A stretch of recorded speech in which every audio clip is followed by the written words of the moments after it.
The stars in the void reaches looked wrong. They flickered and bent as if someone had broken the rules of space itself. Admiral Taman stood on the bridge of his ship, the celestial dawn, and watched the screens with worried eyes. He had been a fleet commander for 20 years, but this place made him nervous. "Commander Haywan, what am I looking at?" he asked.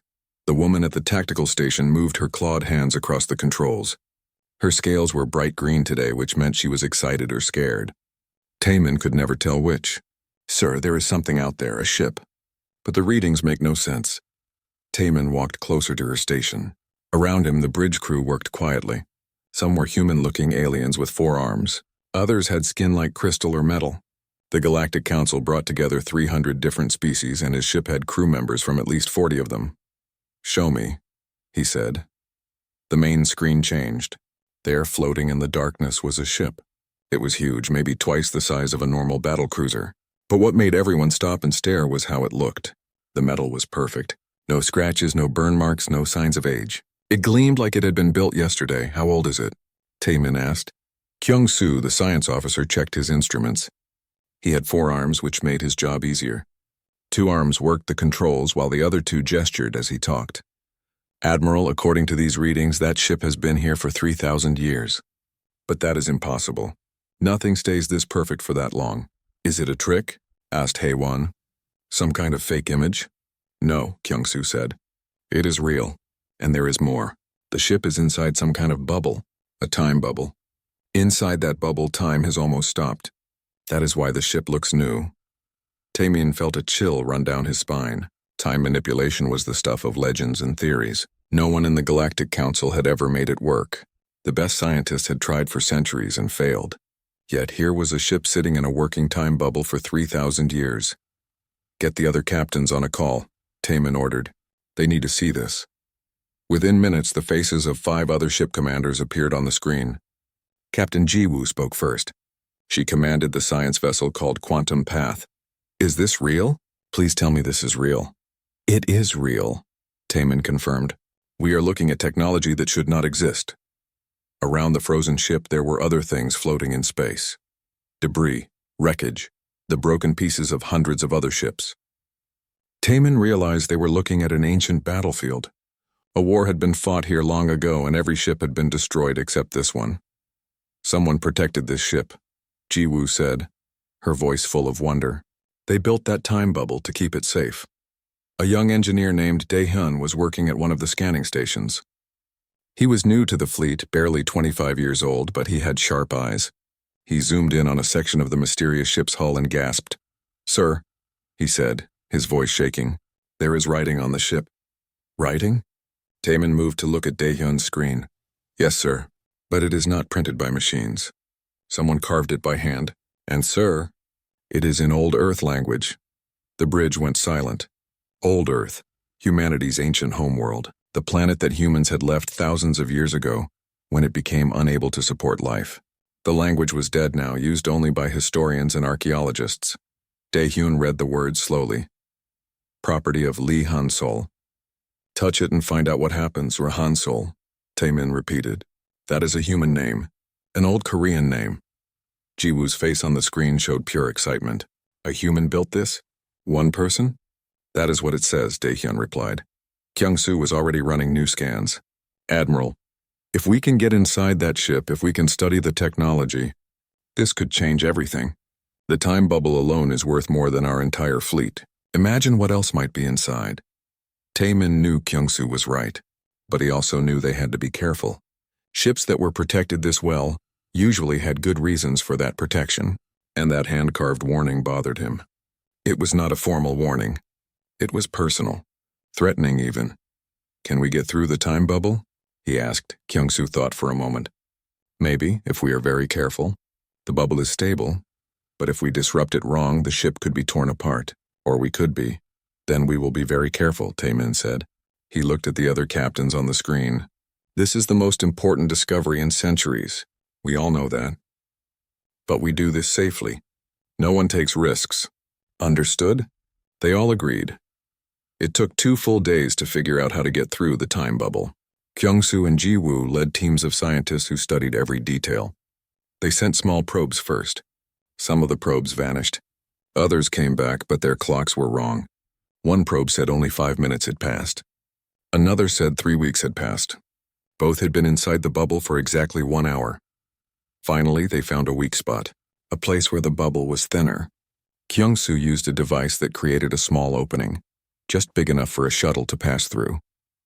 "This should work," he said, "but we must be quick. The opening will only last for 30 seconds. Tae-min chose the boarding party himself. Lieutenant Soo-min would lead the security team.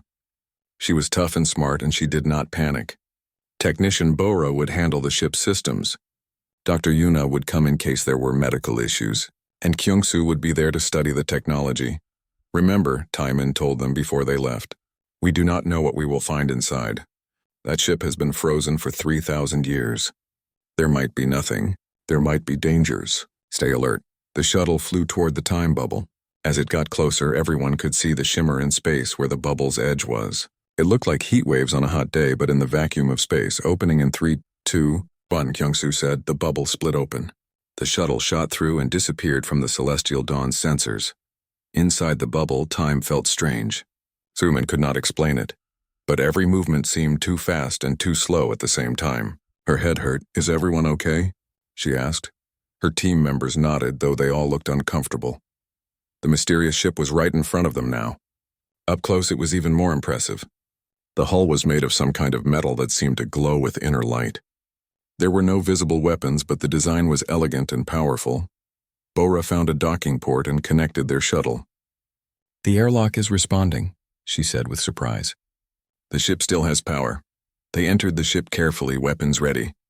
The corridors inside were empty but lit with soft blue light.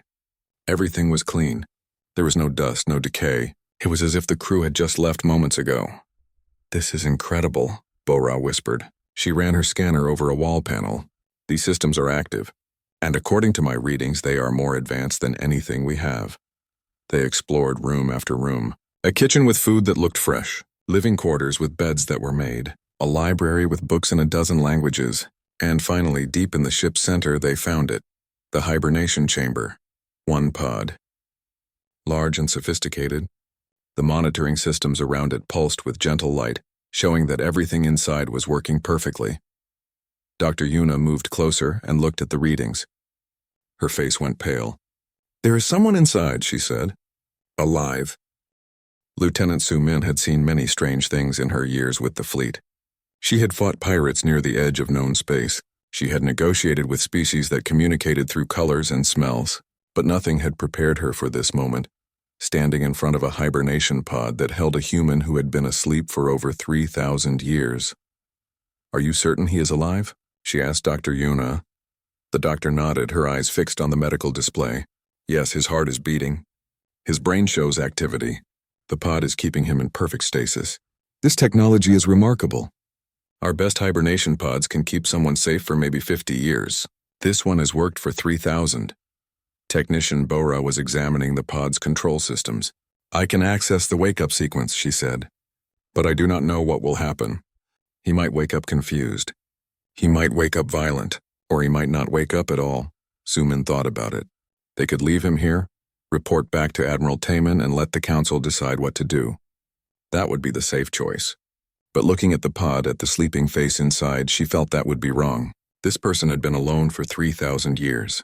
They could not leave him alone any longer. "Contact the Admiral," Soo-min said. "Tell him we found someone alive. Tell him we need permission to wake him." The message went back to the celestial dawn. Minutes felt like hours as they waited for the response. Finally, Tae-min's voice came through the communicator. "Wake him," the Admiral said. "But be careful. Have weapons ready, but do not threaten him. Remember, he has been asleep since before the Galactic Council existed. He will be frightened and confused." Dr. Yuna began the process. It was slow and delicate. The pod had to bring the human's body temperature up gradually. His blood needed to flow properly again. His organs had to restart their normal functions. The doctor worked for 3 hours, watching every measurement, making tiny adjustments. Kyung-soo spent that time exploring the rest of the ship. He found the engine room, and what he saw there made him call everyone to come look. The engine was like nothing in any database. It used principles that should not work. According to everything Kyung-soo knew about physics, This engine should tear itself apart. But the reading showed it was stable and perfect.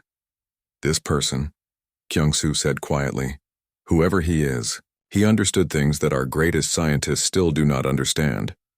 Back in the hibernation chamber, the pod began to hum differently. The lights changed from blue to green. Dr. Yuna stepped back. "He is waking up," she said. The security team moved closer, but Su-min raised her hand. "Give him space," she ordered. "He needs to see friendly faces, not weapons." The pod's lid slid open with a soft hiss. Inside, the human's eyes opened. They were dark brown and surprisingly clear. He blinked a few times, looked around at the ceiling, then slowly sat up. He moved easily, like someone who had just slept through the night, not someone who had been frozen for thousands of years. He stretched his arms, rolled his shoulders, and then looked at the group of aliens surrounding him. "Where am I?" he asked. His voice was rough from not being used, but it was calm, not panicked. "Just curious. You are on your ship," Su-min answered. She spoke slowly and clearly. "We found you. You were in hibernation. Do you remember your name?" The human rubbed his face with both hands. "Hansel," he said. "Lee Hansel. And yes, I remember everything." "How long was I asleep?" Dr. Yuna stepped forward. "A long time. More than 3,000 years." Hansel was quiet for a moment. Then he laughed. It was not a happy laugh or a sad laugh. It was the laugh of someone who had just heard something so ridiculous they could not help it. 3,000 years, he repeated. "That is much longer than I planned. I set the timer for 200 years. He stood up from the pod. He was tall for a human, maybe 6 feet. His hair was black and messy from sleep. He wore simple clothes, a gray shirt and black pants. Nothing fancy. He looked around the chamber, then at each of the aliens. "You are not human," he said. It was not a question. "No," Su-min said. "I am Karathi. This is Dr. Yuna, she is Stellan. That is Kyung-soo, he is Valethian. And this is Bora, she is Thalian. We are from the Galactic Council. It is an alliance of many species." "Galactic Council," Hansel repeated. He walked to one of the chamber's windows and looked out at the fleet of ships surrounding his vessel. So first contact happened. Humans found aliens, or aliens found humans. When did that happen? About 2,000 years ago, Kyung-soo said. Humans are now spread across many worlds. They are members of the Council. Hansel nodded slowly. Good, that is good. Earth was dying when I left. I hoped humanity would find a way forward. He turned back to face them. You found my ship, how? The time bubble should have hidden it. The bubble was weakening, Bora explained. We detected the energy signature. It took us 2 days to find a way inside. 2 days, Hansel said with what might have been respect. Not bad. It took me 5 years to figure out how to create the bubble in the first place. He walked to a control panel on the wall and placed his hand on it. The ship responded immediately. Lights brightened. New displays activated. The whole vessel seemed to come fully alive. You built this ship? Su-min asked, though she already knew the answer. Yes, Hansel said. Every piece of it. Well, I had help moving the heavy parts, but the design, the engineering, the theory behind it all, that was me. Why is that strange? The boarding party looked at each other. Kyung-soo spoke carefully. Yes, it is very strange. This ship is more advanced than anything the Galactic Council has. One person could not build this. It would take teams of hundreds. It would take decades, maybe centuries, Hansel smiled. It did take decades. 40 years from start to finish, and I was just one person because I had to be. What I was building was illegal on Earth. The governments wanted to control this technology. I did not trust them with it, so I worked alone. Dr. Yuna had been scanning Hansel with her medical device. You are in perfect health, she said, sounding amazed. Better than perfect. Your body is completely restored. You should be weak after such a long hibernation, but you are as healthy as someone who just slept for 8 hours. The pod does more than just freeze you, Hansel explained. It repairs your cells while you sleep, fixes damage, reverses aging even. I designed it that way because I did not know how long I would need to sleep. He walked around the chamber, checking systems and controls. He moved with the confidence of someone who knew every detail of his ship. I need to ask you something important, he said. Is there a war happening? Is that why you are here with a fleet? No war. Taemin's voice came through the communicator. Hansel jumped slightly, not having realized there was a communication link active. This is Admiral Taemin. I am the fleet commander. We are on a peaceful exploration mission. We found your ship by accident. Admiral, Hansol said, looking at the communicator. Can you tell me what happened to Earth?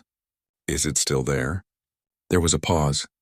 Then Taemin answered, Yes, Earth still exists, but it is not inhabited anymore. Humans left it about 2,500 years ago. It has been slowly healing since then. Some humans talk about going back someday. Hansol closed his eyes for a moment. When he opened them again, they were wet. So I failed, he said quietly. I wanted to save Earth, that is why I built this ship. I thought if I could show people what was possible, if I could give them hope and new technology, they might fix things. But I was too late. You did not fail, Sumin said. Humanity survived. We are part of something bigger now. And the technology you created could help millions of people. Hansol looked at her. Could help or could hurt, he said. That is the problem with powerful technology. It does not care how it is used. The conference room on the Celestial Dawn was packed with people. Not just people, but beings from dozens of different species. Some sat in chairs. Some floated in special gravity fields. Some stood because their bodies did not bend the right way for sitting. All of them were there to hear Hansol's story. Hansol sat at the head of the long table. He looked tired but alert. Ensign Mi-young, a young Karathi woman, brought him a glass of water. He thanked her and took a sip. Then he looked around at all the faces, all the eyes, all the different kinds of attention focused on him. I do not know where to start, he admitted. Admiral Taemin, sitting to his right, said gently, Start with why you built the ship. Help us understand. Hansol nodded. He took another sip of water and began. I was born on Earth in the year 2347. That probably means nothing to you now, but back then things were bad. The planet was dying. Not quickly, like in a disaster movie. Slowly. The oceans were rising. The weather was crazy. Whole cities were underwater. Farmland was turning into desert. And the people, the governments, they just kept arguing. Nobody could agree on how to fix things, he paused, remembering. I was a physicist. I studied time and space and energy. I worked at a university, teaching students and doing research. But I was frustrated. All my theories, all my ideas, they just sat in papers that nobody read. Meanwhile, Earth was getting worse every year. Ambassador Jae-hee, a tall being with skin like blue crystal, asked, What made you decide to build a ship? Anger mostly, Hansol said with a bitter smile. And fear. I was 40 years old, and I realized I would probably die on a dying planet because people were too stupid or too greedy to save it. So I decided to save myself. If the world would not change, I would leave the world. He stood up and walked to the window. Outside, stars stretched in every direction. I started small.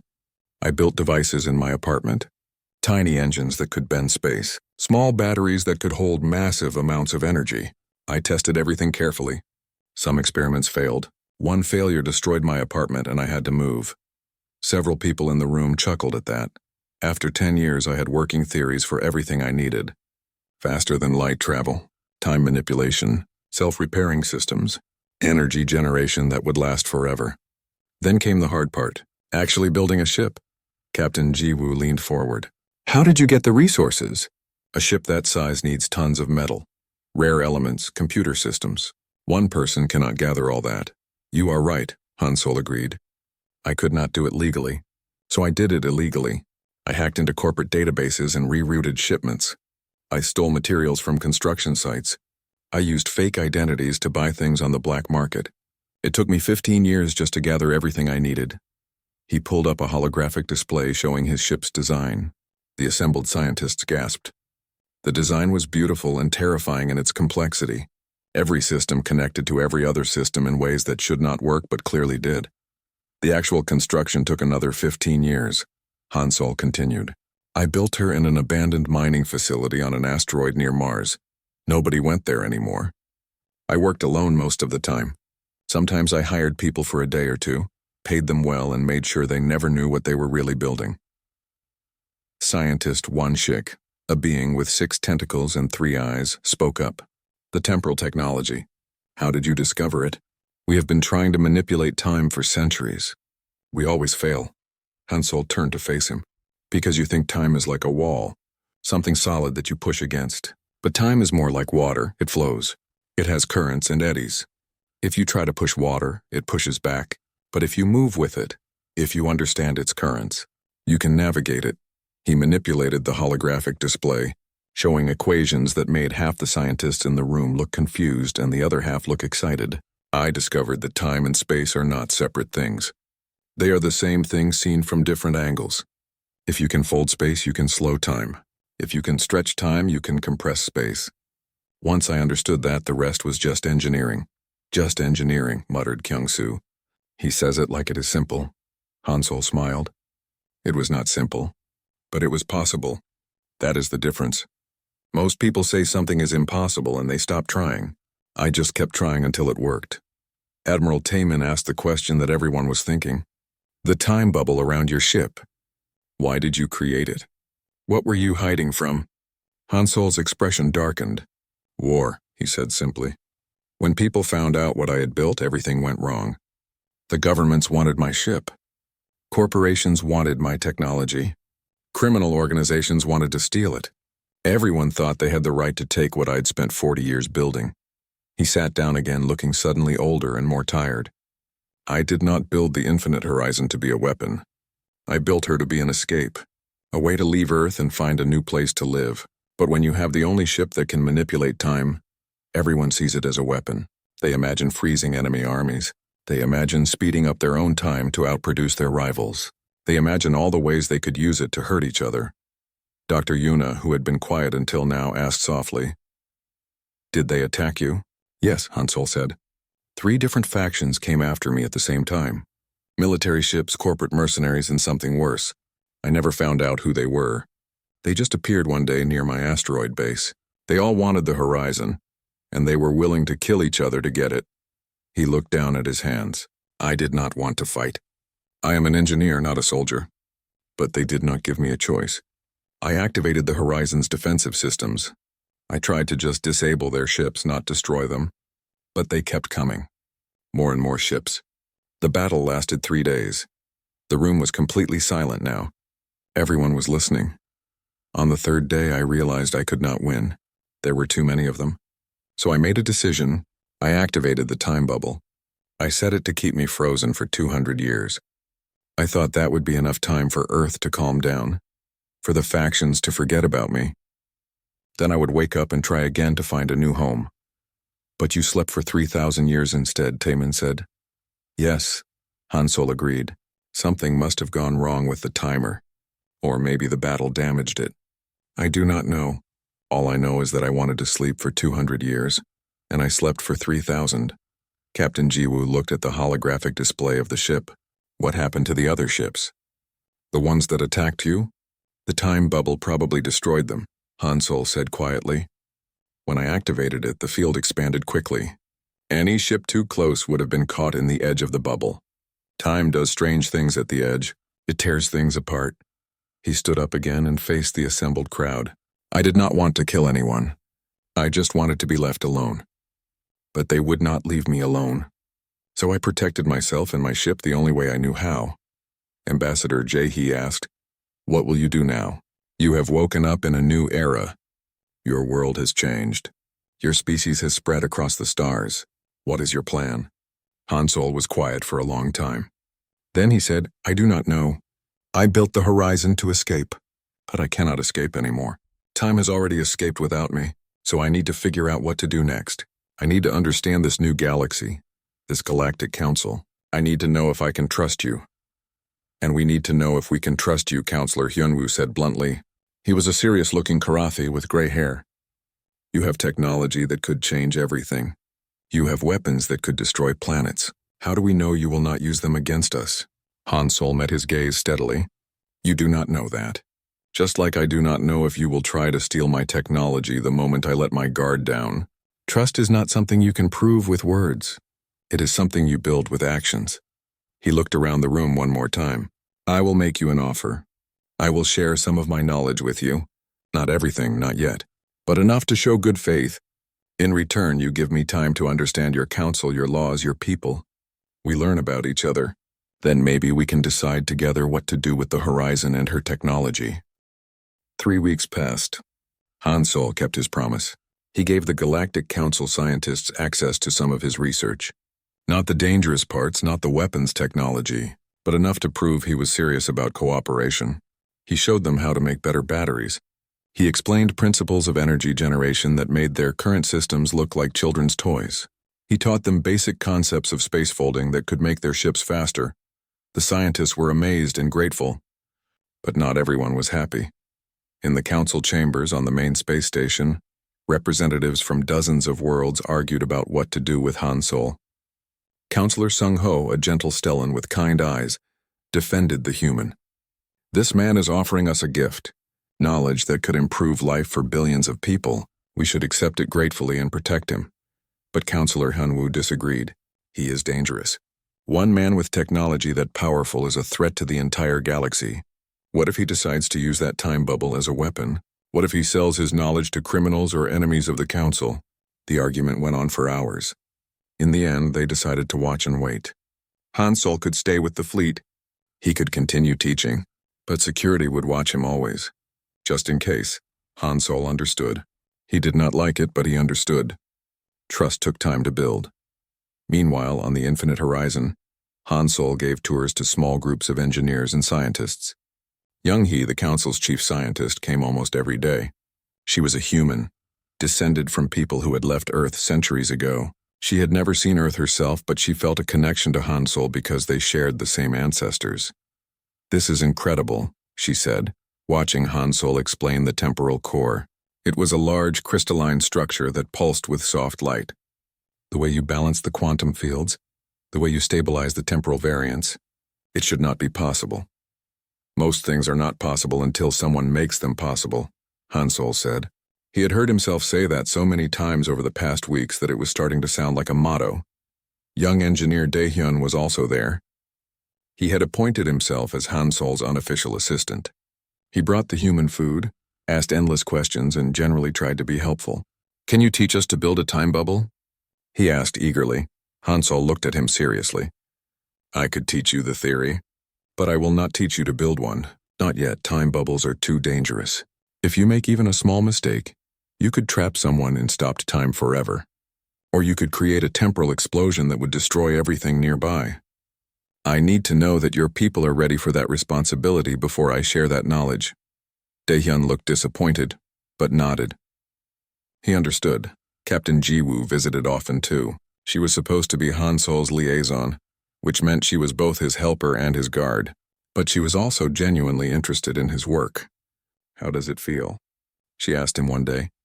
"To wake up and find that 3,000 years have passed? To learn that your world is gone?" Han Sol thought about it. "Strange," he admitted. "Like I am a ghost. Everyone I knew is dead. The world I remember exists only in history books. Sometimes I wake up in the night and forget where I am. I think I am still on Earth, still building the horizon in secret. Then I remember and it feels like falling." Jiwoo put a hand on his shoulder. "You are not alone," she said. "Humans still exist.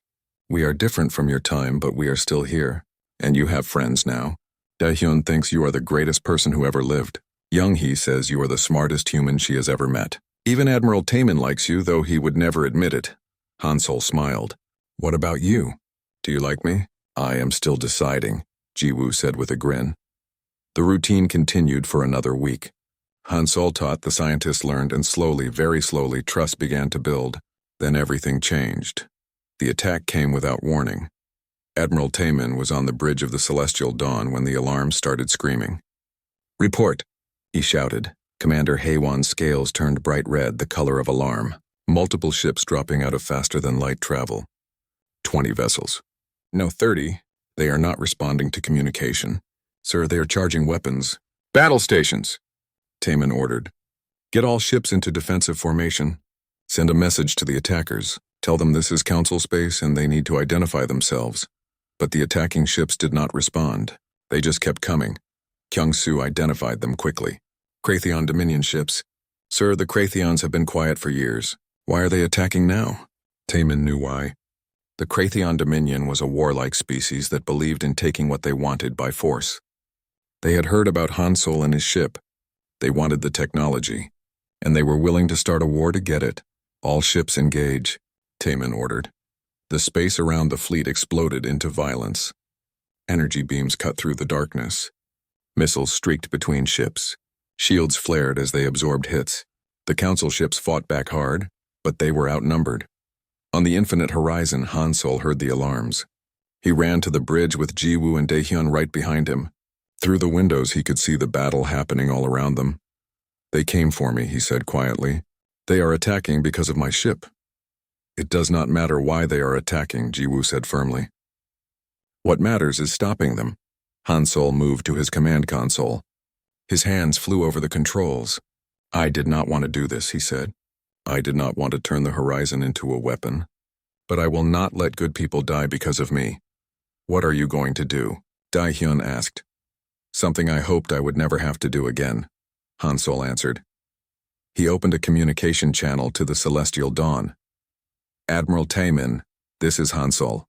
I am taking the horizon into the battle. I can stop the Krathians without killing them. But I need you to trust me." There was a pause. Then Taemin's voice came back. "I trust you. Do what you need to do." Han Sol's hands moved across the controls. The infinite horizon began to glow. Energy built up in her core, energy that bent the laws of physics themselves. "Hold on," Han Sol warned Jiwoo and Daehyun. "This is going to feel strange." The horizon moved. But it did not move like a normal ship. It phased, flickered, appeared in 3 places at once. To the attacking Krathians, it looked like 3 ships had suddenly appeared from nowhere. Han Sol activated the temporal fields. Bubbles of slowed time spread out from the horizon, catching the Krathian ships one by one. Inside those bubbles, time moved so slowly that the enemy ships seemed to freeze in space. Their weapons fired in slow motion. Their communications became deep, slow sounds that meant nothing. Within 5 minutes, all 30 Krathian ships were caught in temporal fields.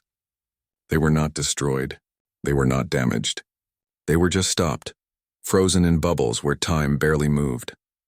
Admiral Taemin watched from his bridge in complete silence. His crew stared at their screens, not quite believing what they had just seen. One ship, Han Sol's ship, had defeated an entire attack fleet without firing a single weapon. Counselor Hyunwoo was right. Haewon whispered. "That human is dangerous." "Yes," Taemin agreed. "But he is dangerous on our side. And he just saved all of us." Han Sol contacted the Admiral again. "The temporal fields will hold for about 24 hours. That should give your fleet enough time to capture the Krathian ships properly. When the fields fade, the ships will be moving at normal speed again. But they will be surrounded by your forces, so they should surrender." "You did not kill them," Taemin said. It was not a question, but there was wonder in his voice. "No," Han Sol said. "I could have. The horizon has weapons that could turn those ships into dust. But killing should always be the last choice, not the first one. I learned that lesson 3,000 years ago. I am glad I remembered it today." In the council chambers, the argument about Han Sol stopped immediately. Counselor Hyunwoo stood up and said what everyone was thinking. "We need this man.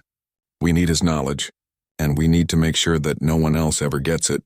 He must stay with us under our protection." Counselor Sung-ho smiled. "I agree, but not as a prisoner, as a teacher, as a member of the council." The vote was unanimous. Han Sol would stay with the Galactic Council, not as a guest or a prisoner, but as one of them.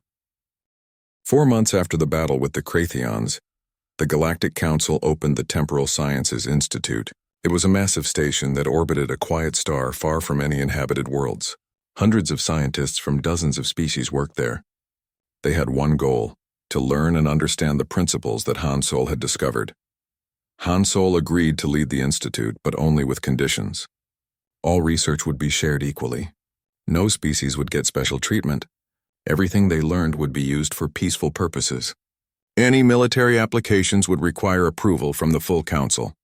And most important, Han Sol himself would have the final say on what technologies were released and when.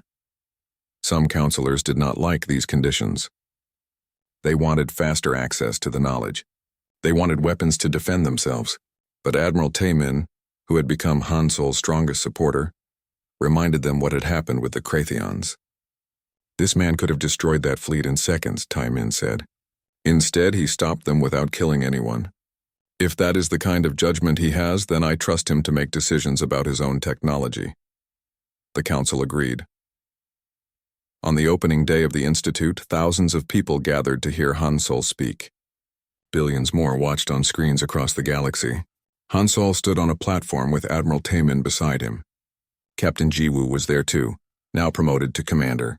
She had become Han Sol's second-in-command at the Institute. 3,000 years ago, Han Sol began. His voice carried across space to countless worlds. I built a ship because I was angry and afraid. I was angry at a world that was dying and nobody seemed to care. I was afraid that I would die with it.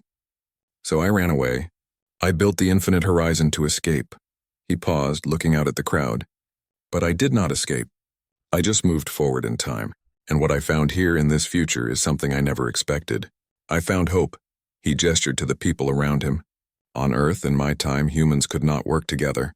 We were divided by nations, by religions, by politics, by everything. We could not agree on anything, not even how to save our own planet. But you, all of you here, you have built something different. You have built a community that crosses species, that shares knowledge, that tries to work together. Young He was in the audience with young engineer Dae Hyun beside her. She smiled as Han Sol spoke. She had worked closely with him for months now, and she understood what this moment meant to him. It is not perfect, Han Sol continued. I have been here long enough to see that. You argue, you disagree. Sometimes you make mistakes, but you are trying. That is more than my Earth ever did. You are trying to build something bigger than yourselves. He looked directly at the cameras, knowing billions of eyes were watching. I spent 40 years building a ship. I thought I was building an escape route, but now I understand. I was not building an escape. I was building a bridge. A bridge between my time and yours. Between what humanity was and what it could become. Between isolation and community. Admiral Taemin stepped forward. He had been promoted to Grand Admiral after the Kratheon incident.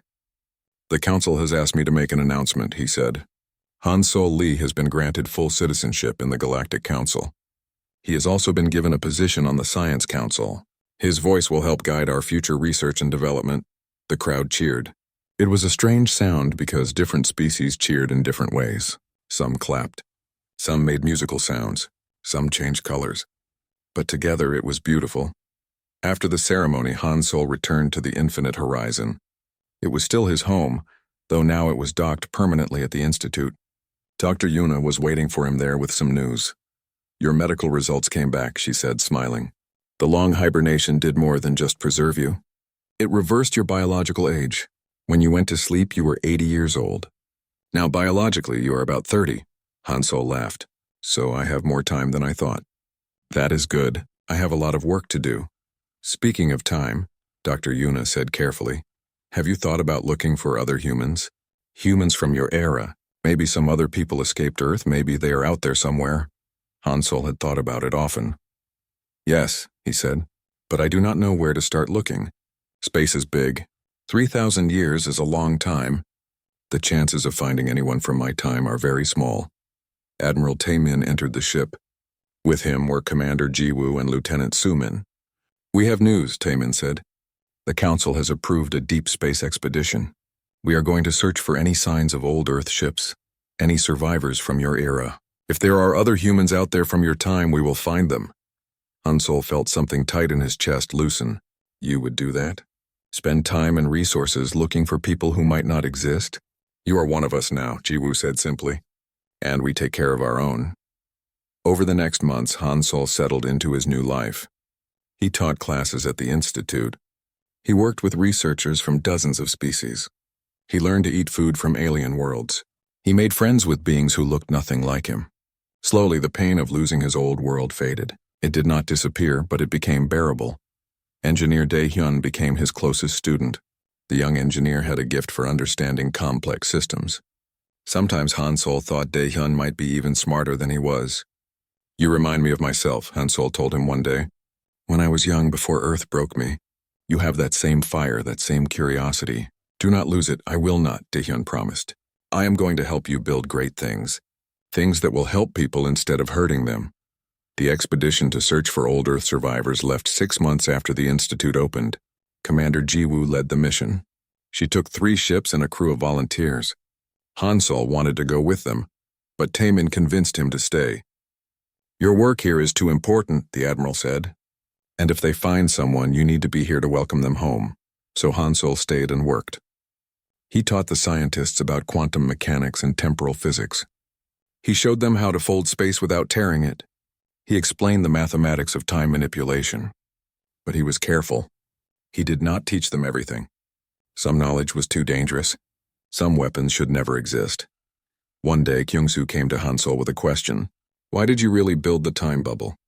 You said it was to escape the war, but I have studied your design. The bubble could have lasted forever if you wanted it to. You chose to wake up. Why? Hansol thought about it. Because freezing forever is the same as dying. I did not want to escape forever. I wanted to escape long enough for things to change. I wanted to give the future a chance to be better than my past. And I think maybe it is. News came from the expedition after 8 months. They had found something, an old satellite from Earth still broadcasting a weak signal. The signal was a message repeated over and over. We survived. We are here. Do not give up, Hansol cried when he heard it. Not sad tears, but something else. Relief maybe, or joy. He was not alone after all. Somewhere out there, other people from his time had survived. The expedition followed the signal. It led them to a small colony on a distant world. 50 people lived there, descendants of the original survivors. They were amazed to learn that someone else from their time had woken up. They were even more amazed to learn it was Hansol, the engineer whose ship had become legend.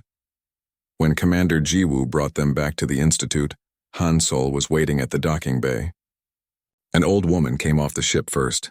She looked at Hansol and gasped. I know you, she said. I saw your picture once in an old database. You are Lee Hansol. You built the impossible ship.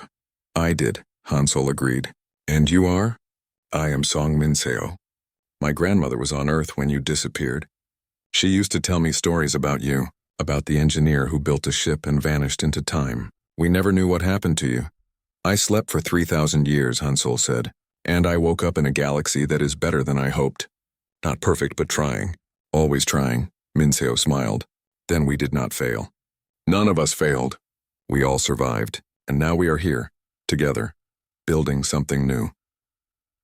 That night, Hansol stood on the observation deck of the infinite horizon. Through the windows, he could see the Institute. Thousands of people working together, learning together, building a future together. Admiral Taemin found him there. What are you thinking about? The Admiral asked. I am thinking that I spent 40 years building a ship to run away, Hansol said. But maybe I was not running away at all. Maybe I was running toward this moment, toward this chance to build something that matters. Will you share more of your knowledge now? Taemin asked. Now that you have seen what we do with it? Now that you know we can be trusted? Hansol considered. Yes, he said finally. I will share more. Not everything, not yet, but more. Because I believe in what you are building here. I believe in the Council. I believe in the future. He looked at the infinite horizon, at the ship that had carried him across 3,000 years. I built this ship myself, he said. And now together, we are going to build something even better. We are going to build a civilization that uses knowledge to help instead of hurt, that uses power to protect instead of destroy, that uses time wisely instead of